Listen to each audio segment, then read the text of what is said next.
Thank you, Tim. That was just spectacular. But before I start, I just wanted to make it very, very clear, right? I haven't killed anybody. Okay, they were just a bunch of zombie patents. So I'm absolutely thrilled to be here tonight to be able to talk to you guys about how bad patents, about how patent trolling kills creativity. It hurts innovation, and how fighting patent trolls empowers the same. I actually feel very, very much at home here in the Library of Congress. My father was a librarian, and so I pretty much grew up in a library. But my father was a good man, so he had absolutely nothing to do with my becoming a lawyer. I would like to start with a story of a startup company that was founded in a dingy little warehouse down the street from a cemetery. It was founded in a dingy little warehouse because the proverbial startup garage was too expensive, couldn't afford the rent. So the founders of the startup company worked very, very hard to achieve their version of the American dream. They coded and coded for months and months, subsisting on almost no budget, and they wrote a website, an e-commerce website, that had all of the functionalities of millions and millions of e-commerce websites. It had a search box, it had a drop-down menu, it had a shopping cart, right? And these guys never copied anybody's work. They just worked very, very hard, and they decided that the way that they would distinguish themselves from all the other e-commerce companies out there was to focus on taking really good care of the customers. But I'll come back to this story and finish it at sometime later in this talk.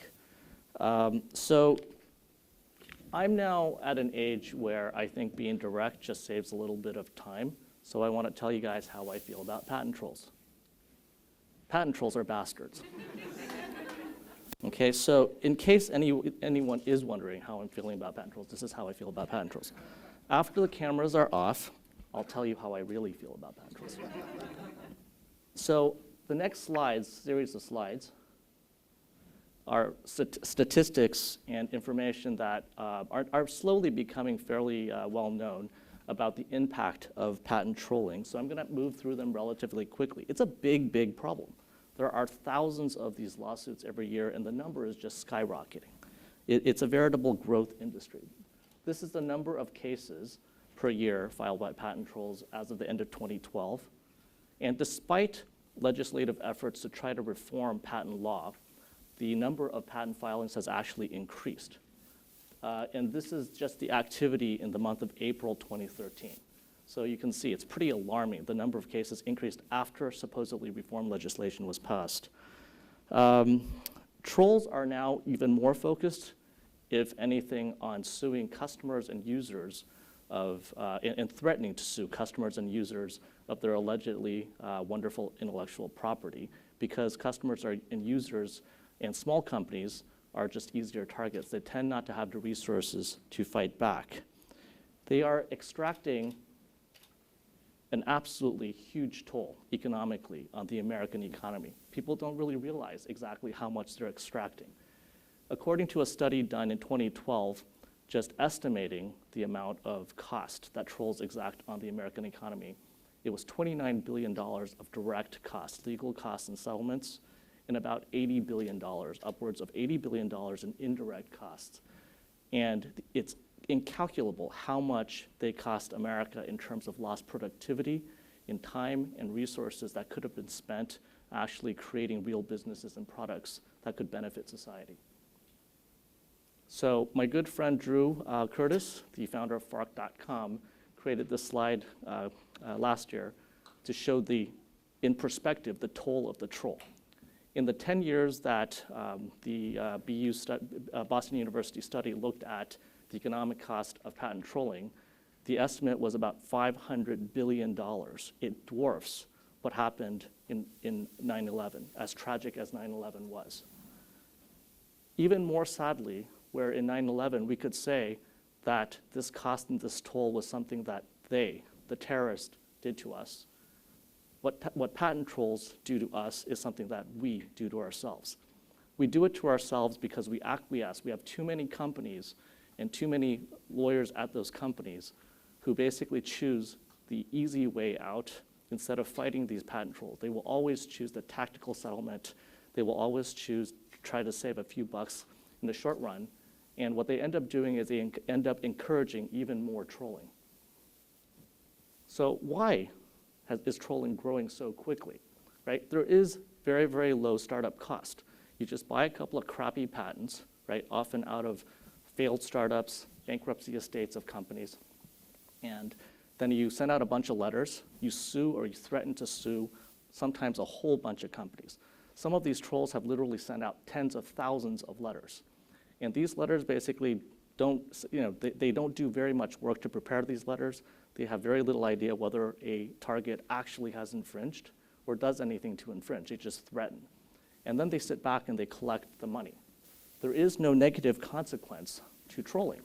These trolls are often just shell entities, and they have no real assets other than the crap patents that they put into the shell entities, so there's nothing to countersue. And they collect money, and then when they hit somebody from time to time, say like Newegg, that says, I'm not feeling like paying you. I'm going to take you to court. I want justice. All they have to do is dismiss the lawsuit, walk away. There's almost no consequence to them. They walk away with several $1 million. So this has turned out apparently to be a great business with great guaranteed return, and that's why the troll industry has been growing like crazy. So there is a very, very big lie that trolls and supporters of patent trolls love to tell. They love to say that patent trolling, this type of activity, really benefits the little guy. It spurs innovation. It's a complete lie, because the reality is that the beneficiaries of trolls are most often lawyers who just exploit the legal system. Very little of the cost and the money that is paid to patent trolls ends up in the hands of the actual inventors, right? It, for the most part, pays for lawyers to prepare the lawsuits, for the principals and founders of the patent trolling entities, and for their hedge fund investors. The targets of trolls, however, are most often the little guy. They're small, medium-sized businesses. The vast majority of troll lawsuits are filed against companies that have less than about $10 million in revenue. And the little guy inventors, again, generally get squat. So here's an example of a well-known patent troll, right? This is this fine gentleman here, Mr. Eric Spangenberg. He is a former lawyer. He identified and exploited the weaknesses in patent law, and he has done very well for himself. He has collectively, at least publicly, disclosed that he's managed to get almost $610 million in settlements, and this is publicly disclosed. He has this lovely home in Dallas, and can we say that he's an example of an American success story? Can we say that this gentleman is creative and innovative? In a sense, yes, but this is kind of a perverse creativity in a perverse type of innovation. It's success, but in my opinion, I don't think it's success that reflects the best of America. Other winners in the patent trolling business are hedge fund investors, right? It wasn't terribly surprising when we started looking at, for example, some of these publicly traded patent troll entities. They do nothing but file lawsuits.